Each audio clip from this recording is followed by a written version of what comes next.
بسم اللہ الرحمن الرحیم۔ السلام علیکم ورحمۃ اللہ وبرکاتہ۔ زندگی ہر بار ہمیں دکھ نہیں دیتی، بعض دفعہ دکھ ہمیں ہماری منفی سوچ دے رہی ہوتی ہیں۔ جو اڑنے کا شوق رکھتی ہیں وہ پھر گرنے کا خوف نہیں رکھتے۔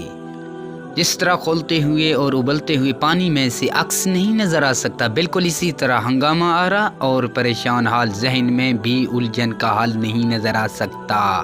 جو کچھ آپ کے آس پاس ہو رہا ہے، اگر آپ اس کو کنٹرول نہیں کر سکتے تو ایسے میں ہونے والے واقعات اور حالات کے بارے میں اپنی سوچ اور اپنا رد عمل بدل دیں۔ اسی میں آپ کی اصل طاقت ہے۔ لوگ کہتے ہیں زندگی میں یہ ضروری ہے، وہ ضروری ہے۔ میں تمہیں بتاؤں، زندگی میں کچھ بھی ضروری نہیں ہوتا، نہ مال، نہ اولاد، نہ رتبہ، نہ لوگوں کی محبت، بس آپ ہونے چاہیے اور آپ کا اللہ سے ایک ہر پل بڑھتا تعلق ہونا چاہیے۔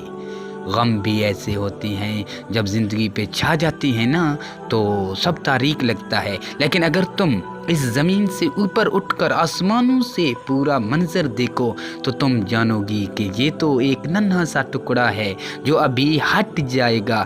اگر یہ سیاہ بادل زندگی پہ نہ چھائیں نا تو ہماری زندگی میں کبھی رحمت کی بارش نہ ہو۔ ذاتی زندگی ہو یا کیریئر، صرف سچ بولنا اور سچ کے لیے کھڑے ہونا آپ کو ترقی دلاتا ہے۔ صرف سچ آپ کو بلندی پہ لے کر جائے گا، کیونکہ وہ آپ کو ہلکا کر دیتا ہے اور آپ ہر بوجھ سے آزاد فضا میں پرواز کر سکتے ہیں۔ انسان بہت عظیم مخلوق ہے، اس میں بہت طاقت ہے، اسے تو ساری دنیا کو سنبھالنا ہے اور وہ اپنے آپ کو ہی نہیں سنبھال پائے۔ کتنی دکھ کی بات ہے۔ ہمیں اگر زندگی میں خوشی اور کامیابی حاصل کرنی ہے تو ہمیں ایک مثبت رویہ اپنانا ہوگا۔ اپنے دل کو مضبوط کرو اور ہر ایک سے یہ توقع رکھنا چھوڑ دو کہ وہ تمہاری بات سمجھے گا۔ ہر بات ہر ایک کے لیے نہیں ہوتی۔ قومیں وہیں ترقی کرتی ہیں جو اونچے خواب دیکھتی ہیں، اور یاد رکھنا، اگر آپ کو آپ کا خواب ڈراتا نہیں ہے تو وہ بڑا خواب ہے ہی نہیں۔ تھوڑی سی تھکاوٹ کی وجہ سے نماز نہ چھوڑو، ان سے سیکھو جنہوں نے جسم پر خنجر ہوتے ہوئے بھی آخری سجدہ نہیں چھوڑا۔ جسم کی تندرستی نماز میں ہے، دل کی طاقت تلاوت قرآن پاک میں ہے، دماغ کی قوت ذکر الہی میں ہے اور روح کی راحت درود شریف میں ہے۔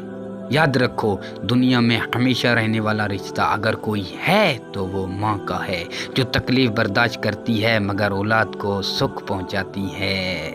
دو لوگ مقدر والے ہوتے ہیں، ایک وہ جنہیں وفادار دوست ملتا ہے اور دوسرا جن کے ساتھ ماں کی دعائیں ہوتی ہیں۔ دعائیں بھی راستے میں ٹھہر جاتی ہیں، دل دکھا کر ماں کا اللہ سے بھی امید نہ رکھنا۔ ماں تو ماں ہوتی ہے، پہچان لیتی ہے کہ آنکھیں سونے سے لال ہیں یا رونے سے۔ ماں باپ کی جتنی ضرورت ہمیں بچپن میں ہوتی ہے اتنی ہی ضرورت ان کو بڑھاپے میں ہماری ہوتی ہے۔ بڑے آدمی کے ساتھ تصویر بنا کے اس سے اپنا تعلق ظاہر کر کے خوش ہونا بھی ذہنی غلامی کی ایک قسم ہے جو کہ آج کل عام ہے۔ تم کسی میں کوئی عیب دیکھو تو اسے اپنے اندر تلاش کرو، اگر اسے اپنے اندر پاؤ تو اسے نکال۔ یہ حقیقی تبلیغ ہے۔ دنیا بڑی بھلکڑ ہے، وہ تو اتنا ہی یاد رکھتی ہے جتنا اس کا مطلب ہوتا ہے۔ رشتے کی کتاب پر پہلا لفظ ایمانداری نہ لکھا ہو تو اس کے آخری صفحے پر آخری لفظ جدائی لکھا ملتا ہے۔ کسی بزرگ نے بولا، جو شخص صبح کے وقت آسمان کے تارے دیکھے گا اس کی قسمت کا تارا ہمیشہ چمکتا رہے گا۔ اگر تم گناہ پر آمدہ ہے تو ایسا مقام تلاش کر جہاں خدا نہ ہو۔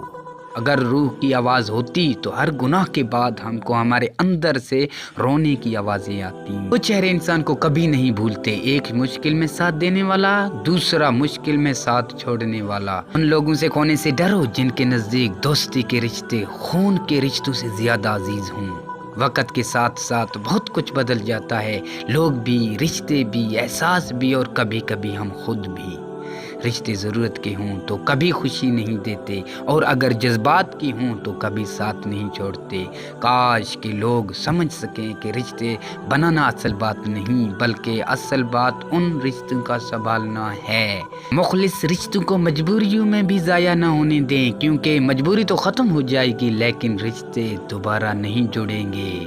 رشتے اور شیشے دونوں ہی انسانی غفلت سے ٹوٹتے ہیں۔